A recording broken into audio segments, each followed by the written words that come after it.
the 2023 GMC Yukon Denali.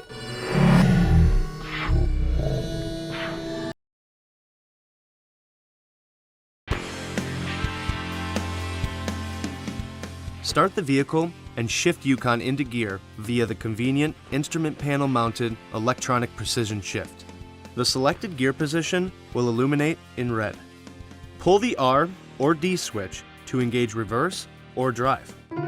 This truck is $97,000 as tested, $97,000 as tested. And this is going to be a fairly quick review, as this is just essentially another trim level on the T1XX body-on-frame GM truck platform. So what makes this a GMC? Well, this particular product is for professionals. At least that's what GMC stands for. And if you are a professional breeder and you need the ultimate in size and cargo capacity to haul all your spawn around in, that's what this vehicle is for. It comes in two different wheelbases, short and long. The long wheelbase adds some extra inches for even more cargo capacity behind the third row. What makes this the ultimate trim level is it is supposed to be sort of that middle ground in luxury between a full-blown Escalade and something more pedestrian like the Suburban. There's more leather, there's wood, there's a better attention to detail throughout the cabin, and just like in the 1500 Sierra Ultimate, you get some nice topography on the leather-wrapped seats, you get massaging seats, you get brown leather everywhere, and you get Super Cruise, which is a real high point from a technology perspective in this truck. When you compare this to something like the Escalade, it doesn't have all of the screens, but it's a less gimmicky cabin. The one thing I will bring up from a technology front is the audio system. This has the Performance Series Bose audio system with the speakers in the headrests. And to be honest, despite the way they look, it sounds dreadful. It is the worst part about this car. And if you're a big audiophile, that alone is a reason to go up to the Escalade. I don't know what they did with the AKG system versus this Bose, but this has absolutely no highs. It has way too much bass and a ton of distortion. We have this truck for a very short period of time, so we don't have time to audio test it, but to my ear, it's not good. And you really notice it because of how quiet and refined the rest of this truck cabin is. Past that though, this is a sea of interior buttons and materials you've seen in all the other GM products, just made to look a little nicer. The one thing I will say is you can tell GM put a ton of effort into making this a very easy product to use. All the controls are physical, they're all well laid out, whether it be the HVAC controls, all of the drive function controls on the left of the steering wheel, the way the infotainment works with the native Google Assistant, and the way the digital gauge cluster works. It's all very, very straightforward. You have excellent door storage in the front door cards. It does a much better job than the Japanese counterparts in that regards. The center armrest is enormous, you have good visibility. All of the key things to operating this thing well are well executed. Again, you can tell GM put a lot of effort into it. The big thing is if you're going to be using this to haul people or things, it does a good job in that regards as well. This Ultimate Edition that we're in has two captain's chairs in the middle. They are very comfortable and they have a good range of adjustment. So if you need to get people in the third row, there's a one-touch button that collapses the chair. If you're sitting in the second row, there are physical manual controls, so you're not beholden to electronic slider back and forth, and everything is easy to use and quick to operate.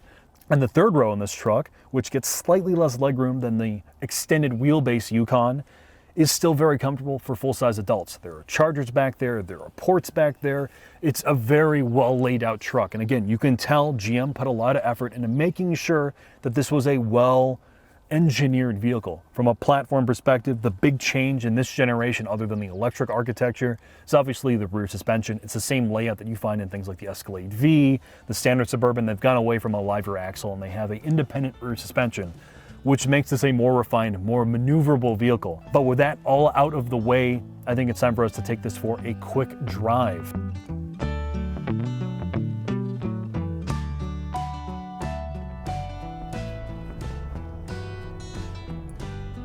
Setting off in the GMC Denali Ultimate. Sadly, Mark won't be joining us in this drive as he is a professional grade disappointment.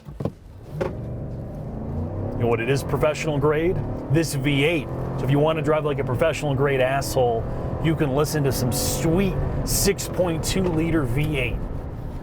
The way this V8 delivers power is Michael McDonald's yacht rock era smooth. You don't feel anything other than its warm resonance and a giant wave of V8 torque.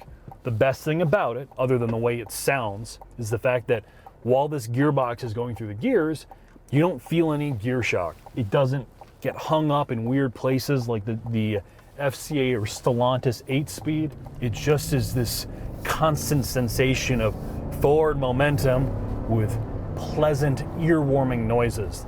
The con of this V8 is going to be fuel economy. In my sort of driving around town here on these A and B roads and interstate roads of Illinois, I'm getting 14.4 miles per gallon, which if you compare that to something like the Sequoia, where Toyota has taken the less is more approach with a hybrid V6, I don't think it is anywhere as fuel efficient. That said, I think I appreciate the GM more is more philosophy. This 6.2 liter V8 with its pushrod setup is ultra smooth, and most importantly, things like stop start and a lot of its basic functionality eke out a little bit better fuel economy, like its cylinder deactivation, are essentially seamless. You never ever feel them. So how does this thing drive? Well, we've driven things like the Escalade V, the Tahoe, the Suburban, and many of its competitors at this point. Well, I won't say that this is the most engaging thing to drive in the world. It's more like luxury yachting versus traditional driving. It does a better job when it comes to the body control part of things than its competitors. I'm going to be entirely honest. When you get one of these GM trucks with MR dampers and the air ride, it does a good job wafting over bumps. You can drive this thing over really bad pavement, and you, and almost more importantly, your passengers, don't notice it. It doesn't beat you up. It's quiet, it's comfortable, and if you do have to hustle this around, it has some semblance of body control. Older GM trucks had a real ponderous front end. Well, as we'll say, this does not drive anywhere as well as a unibody 3-row, something like a X7 or GLS. It doesn't feel like you're going to veer off the road and roll this thing. It does have some level of body control. Again, you're not buying one of these things for the ultimate driving machine. You're buying this to haul all your little bastards in the back, passengers, and their little league team's worth of crap. And if you need to tow something, the joy of a body and frame SUV is it tows exceptionally well. While I think the tow rating is probably very similar, if not identical, to one of its German 3-row competitors, you can tell GM spends a lot of time prioritizing the towing part of living with a vehicle like this. And that is why so many families pick big body on frame GM trucks. Do I like driving this thing day in and day out? No, it's not my cup of tea, but while I do appreciate how well they've executed this vehicle. So with that though, I think it's time for us to head into the final thoughts. Final thoughts on the GMC Yukon Denali Ultimate. This is still a body-on-frame truck at its core, so if you're looking for the most refined, best-driving 3-row SUV, you're better off with a unibody chassis. Something like the BMW X7, Range Rover, MDX Type S, all handle and ride better than this thing does. But they don't tow, and they don't have the capacity of this thing. If you get this thing in long wheelbase, it is absolutely enormous. That's why so many livery drivers use them. They're very, very capable. If you look at it in its segment with other body-on-frame 3-row trucks or 2-row trucks, GM has done an exceptional job. You can tell they dedicate a ton of engineering resources in this segment, and it's a real priority for them. It's a very well thought out product. It does body control as well, if not better, than any of its competitors. It rides as well as something like a Grand Wagoneer, but it's nowhere as floaty, has a better calibrated gearbox than its FCA or Stellantis product. The V8 is very, very refined. It's every bit as refined as the V6 twin turbo found in the Toyota products, just doesn't return the same level of fuel economy. But unlike the Sequoia and the LX, they didn't mess up interior packaging, and it rides much better. That's what I like about this thing so much. It blends all the best traits of all of its competitors and puts it in one package. The one thing I will say, it is very expensive. At nearly $100,000, this is a very, very expensive truck.